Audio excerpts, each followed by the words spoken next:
Trump గారు tariff, Russia, oil, భారతదేశం అంతా నేను చూస్తా అని చెప్పి రకరకాలుగా మాట్లాడారు కదా. ఇవాళ సుప్రీంకోర్టు ఆయనకి చెక్ పట్టొచ్చు, మనకి టారిఫ్ లేకుండా పోవచ్చు. అది ఎప్పుడు, ఎక్కడ, ఎలా అంటే దానికి సమాధానం ఇక్కడ ఇవాళ వీడియోలో మీకు తెలుస్తుంది. డూ నథింగ్, విన్ అనే ఫార్ములాని చైనా ఎప్పటి నుంచో ఫాలో అవుతుంది. జాగ్రత్త గమనించండి.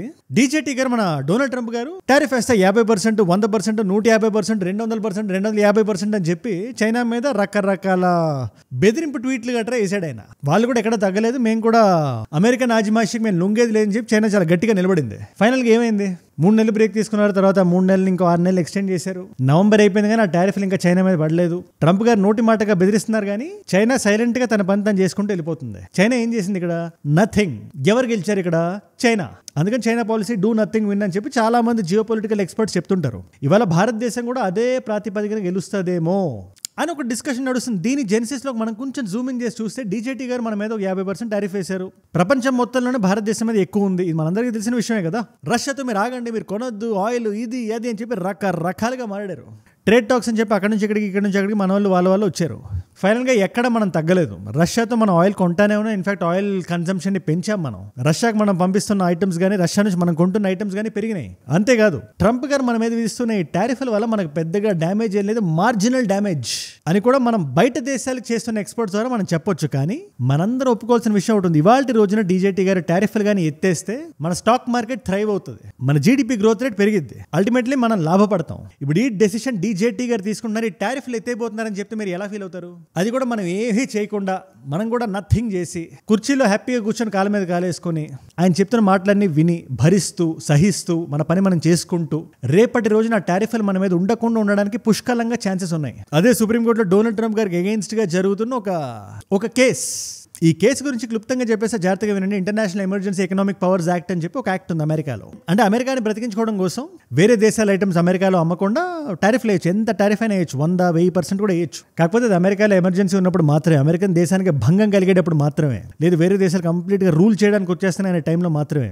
కానీ డీజేటీ గారు ప్రస్తుతానికి ఇదే ఎమర్జెన్సీ అమెరికాలో ఉంది. దానికి కారణం China, India, Japan, South Korea ఇలాంటి దేశాల పేర్లు చూపించి వేలెత్తి చూపించి వీళ్ళని బయటికి దోసేయాలి, వీళ్ళని బ్లాక్మెయిల్ చేయాలని ఒక జోన్లో ఈ టారిఫ్లు పెట్టారు. Of course Japan, South Korea దేశాలని లొంగిపోయినాయి, EU కూడా. బట్ చైనా, అమెరికా వంగలేదు. చైనాకు ఆల్రెడీ డీజేటీ గారు భయపడిపోయారు, భారతదేశానికి ఇంకా భయపడలేదు. ఎక్కడో మనం లొంగుతామని చూస్తున్నారు. కానీ ఇప్పటికి ప్రస్తుతానికి మన సైడ్ నుంచి ఎటువంటి రెస్పాన్స్ లేకపోయేసరికి, ఇంకో పక్కన కోర్టు కేసు కూడా జరిగేసరికి ఆ కోర్టుకు సంబంధించి ఒక ప్రెస్ మీట్ లో దాని గురించి మాట్లాడుతూ చాలా విషయాలు చెప్పారు డీజేటీ గారు. ఒక ప్రెస్ రిపోర్టర్ అడిగారు ఆయన్ని, సార్ ఏమంటారు సార్, మీరు రేపు పొద్దున కానీ సుప్రీంకోర్టు బయటకు వచ్చి అసలు ఏమనుకుంటున్నాను నీ గురించి, ఆ టారిఫ్లన్నీ అలా కంట్రీస్ మీద వేయడం కరెక్టేనా, ముందు వాటిని రిఫండ్ చేయి, ఎందుకంటే లా ప్రకారం రిఫండ్ కూడా చేయాలి తీసుకున్న టారిఫ్లన్నీ, ఆ వేల ట్రిలియన్స్ ఆఫ్ డాలర్స్. డీజేటీ గారి మాటల్లోనే మీరే ఒకసారి వినండి. European Union $950 billion, Japan $650 billion, South Korea $350 billion. Clear గా చెప్తున్నాడు ఆయన. EU నుంచి $950 బిలియన్ సేకరించాం, జపాన్ నుంచి $650 బిలియన్ సేకరించాం, సౌత్ కొరియా నుంచి $350 బిలియన్ సేకరించాం. ఇదంతా ఎందువల్ల అయింది? టారిఫ్ బ్లాక్మెయిల్ వల్ల కదా. సో నేనే కదా తెచ్చింది అమెరికాకి డబ్బులన్నీ. సో ఇవాళ కానీ సుప్రీంకోర్టు నాకు అగేన్స్ట్ గా తీర్పుని చెప్తే అమెరికా కూలిపోతుంది, కుప్ప కూలిపోతుంది అని చెప్పి డీజేటీ గారు చెప్తున్నారు. అదే సినిమాలో అంటారు కదా, మాయల పకీర్ ప్రాణం చిలకలో ఉన్నట్టు డీజేటీ గారి ప్రాణం అంతా టారిఫ్లో ఉంది. ఆ పవర్ గానీ తోటరాముడ్ల సుప్రీంకోర్టు వచ్చి మరి లాగేస్తే ఈయన చేతిలో పవర్ ఉండదు. ఫైనల్ గా భారతదేశం గెలుస్తుంది. డూ నథింగ్, విన్ అంటే అదే. అది మన భారతదేశానికి చాలా పెద్ద ఫారెన్ పాలసీ విన్ అవుతుంది. అట్ ద సేమ్ టైం ఇదే సుప్రీంకోర్టు గనక డీజేటీ గారు చెప్పింది ఆయన చేసింది కరెక్టే అని చెప్పి గ్రీన్ సిగ్నల్ ఇస్తే ఇది డీజేటీ గారికి కూడా చాలా పెద్ద విన్. సో దీనికి సంబంధించి కోర్టులో ఏం చూసినా రావచ్చు. అఫ్ కోర్స్ దాని గురించి మనం మాట్లాడదాంలేండి. కానీ ఇదే అమెరికా క్వాడ్ ఇస్ డెడ్ అని ఒక స్టేట్మెంట్ ఇచ్చిన, ప్యారలల్ గా ఇజ్రాయెల్, అమెరికాస్ ఫ్రెండ్లీ స్టేట్ అంటారు కదా, అదే ఇజ్రాయెల్ ఇవాళ ముందుకు వచ్చి భారతదేశం is the next super power అంటుంది. ప్యారలల్ గా పాకిస్తాన్ సోల్జర్స్ నమ్మకానికి పెట్టింది $10,000 అని చెప్తే కూరగాయల బేరం లాగా బెంజమిన్ నేతన్యాహు గారు వచ్చి $100 మాత్రమే అని చెప్తున్నారు. అసలు ఏం జరుగుతుంది అక్కడ? దీని అంతటికి కారణం ఎవరో తెలుసా? పాకిస్తాన్ విర్రవీయడానికైనా లేదా క్వాడ్ ఇస్ డెడ్ లాంటి స్టేట్మెంట్స్ కైనా డీజేటీ గారే. ఆయన అంటున్నారు కదా చైనాతో ఫ్రెండ్లీగా, చైనాతో మనం చేయగలపాలి G2 నేషన్స్ అని. ఇవాళ ఇష్యూస్, ఈ జియో పొలిటికల్ ఇష్యూస్ మొత్తాన్ని రౌండ్ అప్ వేసేద్దాం. యాజ్ యూజువల్ గా అందరికీ అర్థమైనట్టే చెప్తాను. అండ్ ఈ టాపిక్స్ కూడా ఒక వెబ్ సిరీస్ లో వెళ్తున్నాయి. మీరు జాగ్రత్తగా చూసుకోండి, అన్ని వీడియోస్ మీరు చూస్తూ చూస్తుంటే ఒక కంటిన్యూషన్, ఒక ఫ్లో ఉంటుంది. సో జియో పొలిటికల్ ఫ్యాన్స్ ఎవరైతే ఉన్నారో మీరు ఒక థమ్స్ అప్ ఇచ్చండి కామెంట్స్ లో, ఏజే జియో పొలిటిక్స్ స్క్వాడ్ అని పెట్టండి. లెట్ మీ నో ఎంత ఫ్రీక్వెంట్ గా ఈ వీడియోస్ చేయాలి అని. అండ్ అట్ ఎనీ కాస్ట్ ఈ జియో పొలిటికల్ వీడియోస్ వస్తూనే ఉంటాయి. మీరు ఆమోదం ఎలా చెప్పగలుగుతారు? థమ్స్ అప్ అని కింద కనబడే సబ్స్క్రైబ్ బటన్ నొక్కే. మీరు ఇలా చేయడం వల్ల ఇంకా చాలా మందికి రీచ్ అవుతుంది, మన కమ్యూనిటీ ఇంకా స్ట్రాంగ్ అవుతుంది, నా గొంతుకి నా గలానికి ఇంకా ఎక్కువ పవర్ వస్తుంది, కంటిన్యూస్ గా నేను మాట్లాడగలను ఇంకా గట్టిగా, ఇంకా స్ట్రాంగ్ గా. సబ్స్క్రైబ్ చేశారుగా? డన్. నేను ఏదైనా మాడే ముందు ఒక్క స్టేట్మెంట్ తో మనం స్టార్ట్ చేద్దాం అనుకున్నా. పవల్ గారు అని చెప్పి ఆయన ఫెడరల్ రిజర్వ్స్ చైర్మన్. ఆయన ఏదైనా ఒక్క మాట కొంచెం అటు ఇటు అంటే కొంచెం ప్రపంచం అంతా షేక్ అవుతుంది, ముఖ్యంగా స్టాక్ మార్కెట్స్. ఇవాళ ఆయనే ముందుకు వచ్చి టారిఫ్ల గురించి ఒక మాట అన్నారు. ఆయన టారిఫ్ల వల్ల మనకి ఇవాళ ఇన్ఫ్లేషన్ మొదలైంది, అది కోర్స్ కరెక్ట్ అయితే ఓకే గానీ విచ్చలవిడితరంగా పెరిగిపోతే మనకి చాలా పెద్ద డేంజర్ అని చెప్పి ఆయన అన్నారు. ఒక్కసారి మీరే వినండి. This case is that the effects on inflation will be relatively short-lived, a one-time shift in the price level. But it is also possible that the inflationary effects could instead be more persistent. And that is a risk to be assessed and managed. So ఇది మనకి ఏం సంకేతం ఇస్తుంది? Blackmail చేస్తూ టారిఫ్లు కొట్టడం was never a great idea. దీనివల్ల ఏమవుతుంది? ఖర్చులు పెరుగుతాయి, కాస్ట్లు పెరుగుతాయి. అవి వేరే దేశ ప్రొడక్ట్స్ అయినా అమెరికన్ ప్రొడక్ట్స్ అయినా ప్రైజెస్ అన్ని రీకాలిబ్రేట్ అయ్యి అది పెరిగి జనాలు ఎక్కువ ఖర్చు పెట్టి ధరలు పెరిగి అది దాన్ని కొనే స్థాయి జనాలకి లేక వాళ్ళ ఫారెన్ రిజర్వ్స్లో ఎక్కువ డాలర్స్ కొట్టి ఇంకా అలా కొట్టడం వల్ల మీరు ఒకసారి ఊహించుకొని డాలర్ వాల్యూ పడితే దేశం అంతా ఎటువంటి స్థాయిలో ఉంటుందో. ఇదంతా ఎందుకు జరుగుతుంది? One word answer, DJT. ఇవాళ బంగ్లాదేశ్ రెచ్చిపోతుంది కదా, పాకిస్తాన్ పిలిపించుకుంటుంది, వాళ్ళతో ఫోటోలు దిగుతుంది. గ్రేటర్ బంగ్లాదేశ్ మ్యాప్ ఒకటి పెట్టి ఆ బుక్ని షేర్ చేసుకుంటూ ఫోటోలు దిగుతున్నారు. పైకి లేదు భారతదేశంతో మాకు ఎటువంటి ఎనిమిటీ లేదని చెప్పి వాళ్ళు చెప్తున్నారు. కానీ మీరు ఒకసారి ఊహించుకోండి, మయన్మార్ పక్కన ఎయిర్ బేస్ ఏం లేదు. అలాంటి ఎయిర్ బేస్ మన సిలిగురి కారిడార్ దగ్గర పెట్టి చికెన్ స్నాక్ అంటారు కదా, 14 కిలోమీటర్లు ఎంత ఉంటుంది విడ్త్ అంతే. మీరు ఒకసారి గూగుల్లో ఎత్తుకండి, లాల్ మునిరత్ ఎయిర్ బేస్ అని ఉంటుంది. ఈ ఎయిర్ బేస్ లో కొత్త రేడార్ సిస్టమ్లు గట్రా పెట్టి అడిగితే లేదండి ఆ భారతదేశానికి సంబంధించి ఏం కాదు, ఇది ఎవరు మొహమ్మద్ యూనస్ ఈ బ్యాచ్ అంతా చెప్తుంది బంగ్లాదేశ్ సంబంధించి భారతదేశం మీద దాడి చేయడానికి కాదు, ఏదో మేము సెపరేట్గా ఏదో చేసుకుంటున్నాం అని. రేడార్లతో పని నాకు తెలియక అడుగుతున్నాను.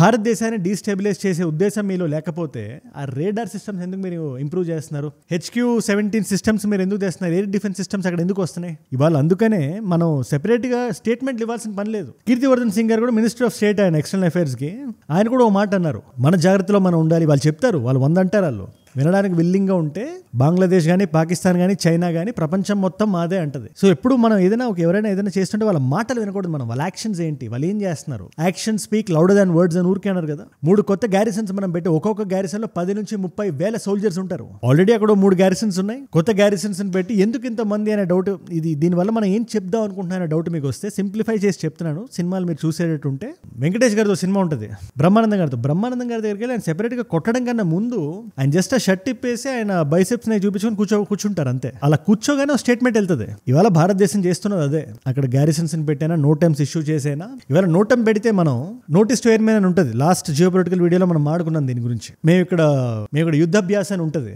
మిలిటరీ ఎక్సర్సైజెస్ అవి మేము చేస్తున్నాం ప్రస్తుతానికి, మీరు ఎక్కడ ఫ్లై చేయొద్దని చెప్పిన నోటీస్ ఒకటి. అలాంటి నోటీసులు మనం సిలిగురి కారిడార్ దగ్గర, ఇటు సైడ్ ఇక్కడ సర్ క్రీక్ దగ్గర, మయన్మార్ దగ్గర అలా రకరకాల ఏరియాస్లో మనం ఇష్యూ చేసాం. మనం అందులో ఒక్క నో టైంలో మనం 31 అక్టోబర్ నుంచి 10th నవంబర్ దాకా ఉంది మనకి. మనం ఇష్యూ చేసిన నో టైంలోనే ఒక భాగంలో పాకిస్తాన్ మేము కూడా ఇక్కడే చేస్తాం 2nd నుంచి 5th నవంబర్ వరకు అని చెప్పింది. పెద్దగా చెప్పిన తర్వాత ఏం చేయలేదు, కానీ ఏదో పెద్ద కాలర్ ఎగరడానికి చూసింది. ఇవాళ అందుకని మనం రియాక్ట్ అవుతున్నాం. మన S-400 ఏవైతే మన ఎయిర్ డిఫెన్స్ సిస్టమ్స్ ఉన్నాయో మన రష్యా నుంచి తెచ్చుకున్నాం, అక్కడ పెడుతున్నాం మనం. మీరు కానీ కొంచెమైనా అత్యుత్సాహం చూపిస్తే మీది కట్ చేస్తామని ఇండైరెక్ట్ గా చెప్తున్నాం అంతే. ఈ కొత్త గ్యారిసన్స్ కి అదే మీనింగ్. పేషెంట్ గా మనం ఉంటూ పర్లేదు, వాళ్ళు ఉంటారులే, చిన్న దేశం పట్టించుకోవాల్సిన అవసరం లేదు అనే జోన్ లో కానీ మనం ఉంటే, జాకిర్ నాయక్ ఉన్నాడు కదా మన దేశంలో ఫ్యూజిటివ్ అతను, ఆయన్ని దేశం పిలిపిస్తుంది, ఢాకాకు పిలిపిస్తుంటే మనం ససే మీరా అన్నాం. మనం దెబ్బకి ఆపేసారులేండి, ఒక భయం మెయింటైన్ చేస్తున్నారు కానీ అట్లీస్ట్ బయటకు చూపిస్తున్నారు. కానీ అండర్ గ్రౌండ్ లో ఏమైనా చేస్తున్నా కూడా మనం బంగ్లాదేశ్ పట్ల కొంచెం కఠినంగానే ఉండాలి. మొహమ్మద్ యూనస్ గారి బంగ్లాదేశ్ తో, అగైన్ బంగ్లాదేశ్ ప్రజల గురించి నేను మాట్లాడలా. ఒక 10, 15, 20 సంవత్సరాల తర్వాత మన 2 దేశాల మధ్యలో ఉండే ఇంటర్పర్సనల్ రిలేషన్షిప్స్ ఎలా ఉంటాయో నేను మీకు అది ఇవాళ మనం చెప్పలేం. బంగ్లాదేశ్ ఎగ్జాక్ట్ గా పాకిస్తాన్ కాదు, కానీ మొహమ్మద్ యూనస్ కింద ఉండే బంగ్లాదేశ్ ని మనం కొంచెం చాలా జాగ్రత్తగా మనం మన రేడార్ లో వాళ్ళని పెట్టాలి. వాళ్ళు కొత్త రేడార్లు ఎందుకు తెచ్చుకుంటున్నారో మనం చూడాలి. అండ్ అన్నట్టు ఈ పలానా పాకిస్తానీ ఆర్మీ ఇక్కడికి వెళ్ళింది, అక్కడికి వెళ్ళింది, ఇది చేస్తుంది, అది చేస్తుంది మనం మాడుకున్నాం కదా. నో టైమ్స్ ఇష్యూ చేస్తుంది మనం ఇష్యూ చేసిన రీజియన్ లోనే అని చెప్పి, ఇదే ఆర్మీ గాజా సేఫ్టీ కోసం సోల్జర్స్ మాకు కావాలని చెప్పి అక్కడ ఒక డిస్కషన్ నడుస్తుంటే, మొత్తం UN అంతా అడుగుతుంటే, మా సోల్జర్స్ మేము ఇస్తాం కాకపోతే కొంచెం ఖర్చు అవుద్దని చెప్పి ఒక్కొక్క సోల్జర్ కి 10,000 అడుగుతుంది. నేను ఆ న్యూస్ చదివినప్పుడు కూడా 1-2 సార్లు చదివా నేను. మా సోల్జర్స్ మేము మీ దగ్గర పంపిస్తే మీరు మాకు $10,000 $10,000 ఇస్తారా, లేకపోతే మీ దగ్గర పంపిస్తే ట్రైనింగ్ వాళ్ళకి చేస్తారని చెప్పి మేము మీకు $10,000 ఇవ్వాలా?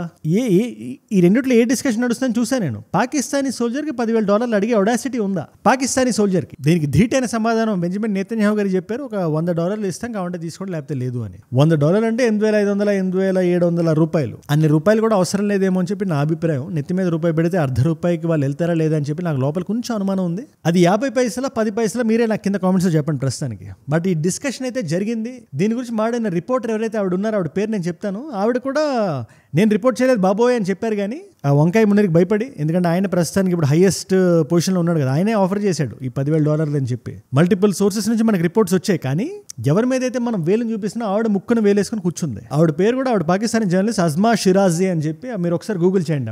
ఈవిడ మాట్లాడింది.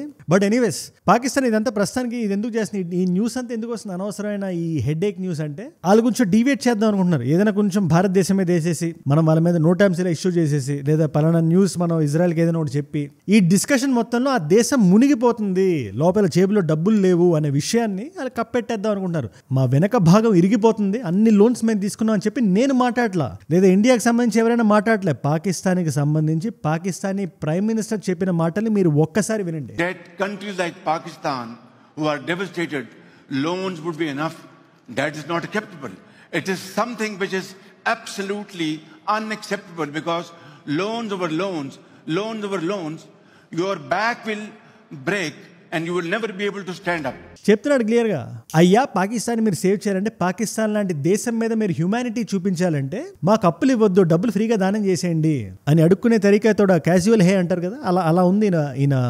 దీన్ని ఏమన్నా కూడా అర్థం కావట్లా. ఆర్తనాదం. సో ఈ $10,000 పర్ సోల్జర్ అడిగినా అది నాకు తెలిసి అడుక్కోవడమే. పేరు కడుక్కున్నట్టు లేకపోయినా ఈ $10,000 అని చెప్పి మనం ఒక $100 మిలియన్ అయినా ఈ దేశాలన్నీ ఎవరి దగ్గర అయితే డబ్బులు ఉన్నాయో, ఈ యూరోపియన్ దేశాలు కానీ ఏ దేశాలకైతే గాజా మీద ఇజ్రాయెల్ చేస్తున్న దాడి నచ్చట్లేదు. అఫ్ కోర్స్ దాన్ని భారతదేశం కూడా ఖండించింది. దాని గురించి నేను డిబేట్ పెట్టట్లేదు ఇక్కడ. బట్ మనకన్నా ఎక్కువ ఖండించిన వాళ్ళు ఇంకా చాలా మంది ఉన్నారు. ఆయా దేశాల నుంచి డబ్బులు లాగేద్దామని ఒక చిన్న అడుక్కు తినడానికి ఇది కొత్త అధ్యాయం ఇది వంకాయ మునీర్ చేస్తున్నది. మళ్ళీ దీనికి గాజా స్టెబిలైజేషన్ ఫోర్స్ అని చాలా పెద్ద మంచి పేరు పెట్టుకున్నారు కదా. అక్కడ పాకిస్తానీ సోల్జర్స్ ఏం చేస్తారు నాకు అర్థం కావట్లా. ఆ పేరుకి ఈ పీపుల్కి ఎటువంటి సంబంధం లేదని చెప్పి నా అభిప్రాయం. దీని మీద మీరే ఉంటారు? ప్యారలల్ గా మీరు భారతదేశాన్ని కంపేర్ చేయండి. భారతదేశాన్ని పాకిస్తాన్ మనం కంపేర్ చేయకూడదు. I don't endorse that. కానీ ఇవాళ రైన్ విలియమ్స్ అని చెప్పి చాలా పెద్ద ఫుట్బాల్ ప్లేయర్ ఆయన ఆస్ట్రేలియాలో. మీరు ఒకసారి ఆయన చూడండి, లుకప్ ఇంటర్నెట్ లో. Under-20 కానీ Under-23 కానీ ఆయన ఛాంపియన్, ఆయన ఆస్ట్రేలియన్ ఫుట్బాల్ టీమ్ లో. ఆయన ఇవాళ ఇండియన్ సిటిజన్షిప్ ని ఆయన పునికి పుచ్చుకొని, ఆయనకి ఆంగ్లో ఇండియన్ హెరిటేజ్ ఉంది ఆయనకి. ఐ థింక్ ఆ లీనియేజ్ ఏదో వాడి ఆయన ఇండియన్ సిటిజన్షిప్ చాలా ఈజీగా తీసుకున్నాడు ఆయన. దీని మీద కూడా చాలా క్వశ్చన్స్ వస్తున్నాయి, ఆయనకి ఇండియన్ సిటిజన్షిప్ ఎలా వచ్చింది అని. ఇవాళ ఎవరికైనా భారతదేశపు సిటిజన్షిప్ రావాలంటే వాళ్ళు మన దేశానికి వచ్చి ఒక 12 ఏళ్ళు ఉండాలి. దాని తర్వాత కూడా వస్తుంది లేదా అన్న గ్యారంటీ లేదు. లేదా భారతదేశానికి సంబంధించి ఎవరైనా మనం పెళ్లి చేసుకుంటే 7 సంవత్సరాలు ఆగాలి. అలా ఆగిన తర్వాత కూడా ఒక గ్యారంటీ లేదు. లేదా OCA అని చెప్పి ఒకటి ఇస్తారు, ఓవర్సీస్ సిటిజన్ ఆఫ్ ఇండియా అని. వీళ్ళు మన భారతదేశానికి ఎప్పుడైనా రావచ్చు, ఇక్కడ వ్యాపారం చేయొచ్చు, ఉద్యోగం చేయొచ్చు, కానీ ఇక్కడ ఓట్ వేయలేరు, అగ్రికల్చరల్ ల్యాండ్ కొనలేరు. లేదా స్పెషల్ కేటగిరీలో అతి తక్కువ మందికి ఇస్తాం మనం. హెవీ కాంట్రిబ్యూషన్ ఎవరైనా భారతదేశానికి చేస్తే, ఆర్ట్ ఫీల్డ్ లో కానీ సెక్యూరిటీ ఫీల్డ్ లో కానీ ఏదైనా. ఇన్ఫాక్ట్ మనకి ముందు వరకు OCA సిటిజన్స్ ఎవరైతే ఉన్నారో వాళ్ళు మన భారతదేశం తరపున ఆడొచ్చు అని ఒక రూల్ ఉండేది, ఆడొచ్చు. బట్ ఆఫ్ లేట్ అది తీసేసిన తర్వాత మనకు ఒక టెన్నిస్ ప్లేయర్ కూడా ఉండేవాడు, ఆయన ప్రకాష్ అమృతరాజ్ అనే.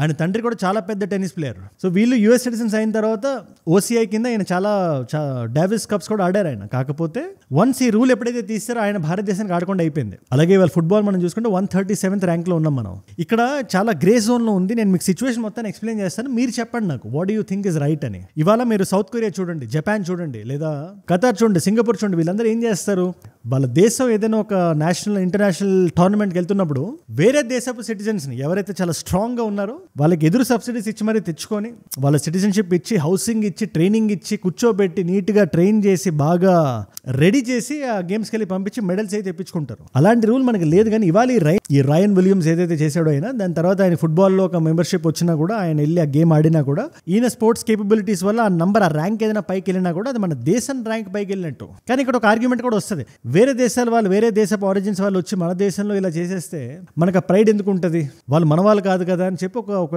డిస్కషన్ ఉంటుంది. దీని మీద నేను కామెంట్ చేయట్లేదు, మీరే చెప్పండి. ఎందుకంటే చాలా దేశాలు ఆఫ్రికన్ పీపుల్ తెచ్చుకుంటారు. వీళ్ళు జెనెటికల్గా కానీ వీళ్ళు రన్నింగ్ చాలా గట్టిగా చేస్తారు. కాంపిటీషన్లో. అందుకే లాంగ్ రన్నింగ్ ఛాంపియన్స్ అంతా సింగపూర్ నుంచి మీరు నల్ల జాతీయులను చూస్తుంటారు. అది ఎందుకంటే ఇందుకు వాళ్ళ దేశం ఇన్స్టేబుల్గా ఉంటుంది, సివిల్ వార్స్ జరుగుతుంటాయి, అంత డబ్బులు ఉండవు, అంత ట్రైనింగ్ సెంటర్లు ఉండవు. అలాంటప్పుడు వాళ్ళు కొంచెం బెటర్ లైఫ్ కోసం వాళ్ళు వెళ్తారు. అండ్ అలాంటి వాళ్ళతో మనం కాంపిటీషన్కి వెళ్ళినప్పుడు వాళ్ళు గెలిచేస్తుంటారు. సో దీనికి సొల్యూషన్ భారతదేశం కూడా ఇలాంటిది ఏదైనా ఓపెన్ చేసి మన స్పోర్ట్స్లో, మన రన్నింగ్లో, జావ్లిన్స్లో, వీటిల్లో should we entertain them or ఏం చేయాలి? ఎందుకంటే వాళ్ళు వస్తే ఒకవేళ మన దగ్గర కూడా కాంపిటీషన్ పెరుగుతుంది అని చెప్పి ఒక ఆర్గ్యుమెంట్ ఉంటుంది. అగైన్ 2 sidedగా డివైడ్ అయిపోయింది. అండ్ నాకు ఒక టేక్ లేదు దీని మీద. I want be very open. మీరు నాకు చెప్పండి, ఎవరైతే స్పోర్ట్స్ ఎంతూజియాస్ట్లు ఉన్నారో లోపల మీరు నిజంగా ఏం ఫీల్ అవుతున్నారో నాకు కింద మీరు రాయండి ఒకసారి. అండ్ బై ద వే రీసెంట్గా foreign minister of Israel and మన జయశంకర్ గారికి ఒక మీటింగ్ లాంటిది జరిగింది. ఇది పబ్లిక్ డొమైన్లో ఉంది. ఆయన ఏమన్నా నేను చెప్పడం కానీ ఫస్ట్ ఆయన ఏం చెప్తున్నారు మీరే వినండి. India is a global superpower. Israel is a regional powerhouse. He is very clear. భారతదేశం గ్లోబల్ సూపర్ పవర్, ఇజ్రాయెల్ ఒక రీజనల్ సూపర్ పవర్. మన 2 దేశాలు చాలా ఫ్రెండ్లీగా ఉన్నాయి అండ్ ఈ టైస్ ఇలాగే స్ట్రాంగ్గా ఉండాలి. ఇవి ఈయన చెప్పిన మాటలు. దీన్ని బట్టి మీకు ఏమర్థమవుతుంది? నాకైతే 2 విషయాలు అర్థమవుతున్నాయి క్లియర్గా. ఒకటి ఏంటంటే ఆయన చెప్పింది మన ఫేస్ వాల్యూలో మనం తీసుకోకూడదు. ప్రస్తుతానికి ప్రపంచంలో ఒకటే సూపర్ పవర్ ఉంది, దట్ ఈస్ అమెరికా. ఒక దేశాన్ని సూపర్ పవర్ అని మనం ఎలా అంటాం? 4 కంటెండర్స్ ఉన్నాయి. చైనా ఉంది, రష్యా ఉంది, EU ఉంది, మన భారతదేశం ఉంది. వేరు చాలా దేశాలు ఉన్నాయి, చాలా రిచ్గా ఉంటాయి. స్విట్జర్లాండ్ బాగుంటుంది, లేదా పలానా గ్రీస్ చూడడానికి అద్భుతంగా ఉంటుంది, టర్కీ బాగుంటుంది, అజర్బైజాన్ బాగుంటుంది. ఇవెందుకు సూపర్ పవర్స్ కాదని చెప్పి మీకు డౌట్ రావచ్చు. సూపర్ పవర్ అంటే దేశం బాగా కనబడుతుందా లేదా అని కాదు. దేశం లోపల మన దేశంలో కూడా చాలా సమస్యలు ఉన్నాయి. ఇన్ఫాక్ట్ దాని గురించి కూడా మనం చాలా వీడియోలు చేస్తుంటాం. కానీ మనం జీడిపి చూసినా, మిలిటరీ కేపబిలిటీస్ చూసినా, సాఫ్ట్ పవర్ చూసినా, లేదా జనరల్ పర్సెప్షన్ ఐడియాలజీ ద్వారా మన ఐడియాలజీ ప్రపంచానికి ఎలా సింక్ అవుతుంది అని, లేదా జియోగ్రఫికల్ ఫుట్ ప్రింట్ ద్వారా మన దగ్గర ఎన్ని న్యాచురల్ రిసోర్సెస్ ఉన్నాయి, మన సైజ్ ఎంత, మన పాపులేషన్ ఎంత, ఇవన్నీ వీటిలన్నింటిలో మనం చూసుకుంటే మనం ఇంకా టిక్ చేయాల్సిన బాక్సులు ఇంకా చాలా ఉన్నాయి. ఫర్ ఎగ్జాంపుల్ మన సాఫ్ట్ పవర్ అంత స్ట్రాంగ్ కాదు. మనం ఇప్పుడు అనుకుంటుంటాం మన సినిమాలు బలంగా నడిచేస్తున్నాయి, మనం 1000 కోట్లు 2 కోట్లు చూస్తున్నాం అని చెప్పి. బట్ ఒకసారి మీరు గ్లోబల్ మూవీస్తో మీరు కంపేర్ చేసి చూస్తే ఆ నంబర్ ఇంకా I believe we'll reach there 100%. In fact we are making those strides. But at the moment Japan create చేసిన మూమెంట్ కానీ, సౌత్ కొరియా క్రియేట్ చేసిన మూమెంట్ కానీ మనం చేయలేకపోతున్నాం. ఇది నిజం. ఇది మీరు ఒకసారి జాపనీస్ యానిమే మీరు చూడండి, లేదా సౌత్ కొరియన్ ఫిల్మ్స్కి అమెరికాలో ఎంత మార్కెట్ ఉందో మీరు చూడండి. వాళ్ళ సినిమాలు వాళ్ళు పక్క జరుపుకుంటారు. వాళ్ళు మనకు అమెరికాలో ఎక్కువ డబ్బులు వస్తున్నాయంటే అక్కడికి వెళ్ళిన మన వాళ్ళు ఆ సినిమాలు చూస్తున్నారని, వాళ్ళు చూస్తున్నారని కాదు. ఇది మీరు క్లారిటీని మీరు తెచ్చుకోవాలి. మన సినిమా అందరికీ గ్లోబల్గా అపీల్ అయితే మనకు స్టాండింగ్ ఉంటుంది గ్లోబల్ సూపర్ పవర్ అనడానికి. అంటే సినిమాల్ని రూట్ చేసే వాళ్ళకి కూడా మనం ఇంకా సినిమా స్థాయిని పెంచాలని చెప్పి మనం కోరుకోవాలి, దేశం కోసం కోరుకోవాలి. అబ్దుల్ కలాం గారు ఆయన చనిపోక ముందు ఒక మాట అనేవాళ్ళు, 2020 కల్లా ఇండియాలో ఎక్స్ట్రీమ్ పవర్టీ తగ్గిపోతుంది అని. ఆయన హీ బిలీవ్డ్, హీ డ్రీమ్డ్. ఇవాళ ఒక 5.3% ఉంది extreme poverty percentage in India. I know there are issues, corruption ఉంది, ఇన్ఫ్రాస్ట్రక్చర్ ప్రాబ్లమ్స్ ఉన్నాయి, ఇవన్నీ ఉన్నాయి కరెక్టే. సివిక్ సెన్స్ ఇష్యూ ఉంది, క్లీన్లీనెస్ ఉంది ఇష్యూ, దేర్. కానీ 2047 కల్లా ఈ గ్యాప్స్ మనం ఫిల్ చేయడానికి మన వాళ్ళు ప్రతి ఒక్కరు మన సైనికుల్లా పనిచేయాలి. మనందరి భుజాల మీద వెయిట్ మనం తీసుకోవాలి. ఇది మనందరి బాధ్యత. ఇది ఇన్ని విషయాలు మనం ఆడుకున్నాం కదా. ఓవరాల్ గా ఇన్ని ఇష్యూస్ గురించి పాకిస్తాన్ అన్నాం, బంగ్లాదేశ్ అన్నాం, అమెరికా అన్నాం, DJT గారికి సుప్రీంకోర్టుకి జరుగుతున్న గొడవ గురించి మనం ఆడుకున్నాం. ఇవంతా ఎందుకు? జియో పాలిటిక్స్ మనం అర్థం చేసుకుంటేనే మన భారతదేశం గురించి మనం అర్థం చేసుకోగలం. మన స్టాండింగ్ ఏంటో మనం రియలిస్టిక్ గా మాట్లాడాలి. ఇజ్రాయెల్ మనల్ని సూపర్ పవర్ అందని చెప్పి మనం కాలర్లు ఎగరేయడం కాదు. వాళ్ళందరూ వాళ్ళకి అవసరం, ప్రస్తుతానికి ప్రపంచం అంతా వాళ్ళు కొంచెం అగేన్స్ట్ గా ఉన్నారు. అలాంటి దగ్గర మనం ఖండించినా కూడా అంత ఆ రేంజ్ లో మనం ఖండించలేదు కాబట్టి వాళ్ళకి మన ఫ్రెండ్లీగా ఉండడం వాళ్ళకి అవసరం. అలా అని చెప్పి ఇజ్రాయెల్ తప్పని చెప్పి నేను చెప్పట్లేదు, కానీ వాళ్ళ మాటలు we need to take it with pinch of salt అని మాత్రం చెప్తున్నాను అంతే. ఇక్కడ ఏదైనా give and take, no permanent friends or no permanent enemies. దీన్ని మీరు గుర్తుపెట్టుకోవాలి. మన దేశం కోసం మన నెక్స్ట్ జనరేషన్స్ మన గురించి మాట్లాడుకోవాలి. మా తాతల తరాలు వాళ్ళ తాతల తరాలు కష్టపడ్డారు కాబట్టి ఇవాళ మన దేశం ఒక గ్లోబల్ సూపర్ పవర్ గా ఉంది అన్న మాట వాళ్ళ నోట్ నుంచి రావాలంటే ఇవాళ మనం కష్టపడాలి, మనం తెలుసుకోవాలి, మనం అవేర్గా ఉండాలి. దానికోసం నా వంతు ప్రయత్నం నేను చేస్తున్నాను అంతే. చిన్న ఇసుక రేణు అంతా. అగైన్ దీంట్లో మీరు ఏ విధంగా కాంట్రిబ్యూట్ చేయాలనుకున్నా జస్ట్ కింద కామెంట్స్ రాయండి and be a part of the community. నేను ప్రతిసారి అదే మాట చెప్తుంటా. మీరు ఇక్కడ దాకా ఈ వీడియోలో మీరు చూస్తున్నారు, ముఖ్యంగా ఈ జియో పొలిటికల్ వీడియోస్కి ఒక కల్ట్ బేస్ ఏర్పడింది అంటే మీరు సపోర్ట్ చూపిస్తున్నారు కదా. ఇలాంటి వీడియోస్ నేను డైలీ పెట్టగానే మీ దాకా రావాలి అంటే మీరు ఏం చేయాలి? కింద కనబడే సబ్స్క్రైబ్ బటన్ నొక్కి పెట్టేసుకోండి. డన్. ఇవాళ మల్టిపుల్ చాయిస్ క్వశ్చన్ చాలా ఈజీ అని అడుగుతాను నేను, ఎందుకంటే ఇది తెలియని వాళ్ళు కూడా ఒక 1% మంది ఉంటారు కదా. దీంతో క్లియర్ అయిపోవాలి. మీరు బల్ల గుద్దినట్టు మీరు కామెంట్స్ రాయండి సమాధానాన్ని. ఒసామా బిన్ లాడెన్ ఎక్కడ దొరికాడు? ఏ దేశంలో దొరికాడు? అమెరికాకి. Option is Afghanistan, option B is Turkey, option C is Azerbaijan, option D is Pakistan. సమాధానం తెలిస్తే మీరు కింద రండి. తెలుసుకుందాం అనుకుంటే ఇన్స్టాగ్రామ్కి వచ్చేసేయండి. ఇన్స్టాగ్రామ్లో అజయ్ ఫ్రమ్ ఏజుడ్ అని ఉంటుంది. మీరు రాస్తుంటేనే టక్కన వచ్చేసి it's verified profile, tick mark ఉంటుంది, 1+ మిలియన్ ఫాలోవర్స్ ఉంటారు. వచ్చేసండి అక్కడ ఇలాంటి వీడియోస్ రీల్స్ ఇలా చూడొచ్చు. నా లైఫ్లో నా చుట్టూ ఏమైనా జరుగుతున్నా, నాకు ఏదైనా వీడియో ఐడియా టాపిక్ ఇద్దాం అనుకున్నా, లేటెస్ట్ న్యూస్ మీరు స్టోరీస్లో చూద్దాం అనుకున్నా, it's a great place. And aged global మీ నాన్ తెలుగు ఫ్రెండ్స్కి నాకైనా వీడియోస్ మీరు షేర్ చేయాలి అనుకుంటే ఆర్ ఏజ్డ్ అన్ఫిల్టర్డ్ అని ఫిట్నెస్ లైఫ్ స్టైల్ గ్రూమింగ్ మీద మనం మళ్ళీ కాంటెంట్ని రివైవ్ చేసాం. Definitely check these channels out. We're growing horizontally. And మీకోసం 2 వీడియోస్ పెడుతున్నాను ఇక్కడ. రీసెంట్గా కోయంబత్తూర్లో జరిగిన ఇన్సిడెంట్ మన భారతదేశం మొత్తాన్ని కుదిపేస్తుంది. ఇది ఏంటి ఆ న్యూస్ అంటే మీరు హెడ్లైన్ చదువు ఉంటారు, బట్ దాంట్ లోపల ఏం జరిగింది, మ్యాటర్ ఏంటి అంటే ఆ వీడియో ఇక్కడ ఉంది. లేదు ఇదే జియో పొలిటికల్ స్ట్రీక్లో వెళ్దాం అనుకుంటున్నాను అంటే ఆ వీడియో ఇక్కడ ఉంది. ముఖ్యంగా దీనికి ప్రీక్వెల్ వీడియోలో ఉంటుంది, డెఫినెట్గా చూడండి. మీకు ఏ వీడియో ఇంట్రెస్ట్ ఉంటే ఆ వీడియో. నేను మళ్ళీ మిమ్మల్ని రేపు ఇంకో వీడియోతో కలుస్తా. మనందరం కలిసి పెరగాలి, కలిసి ఎదగాలి. Let us all grow together. Let us all rise together. Rise above ignorance. Rise above arrogance. Rise above hate. ఏజుడ్ అంటే మనం. జై హింద్, జై భారత్, జై ఆంజనేయ, ఓం నమః శివాయ.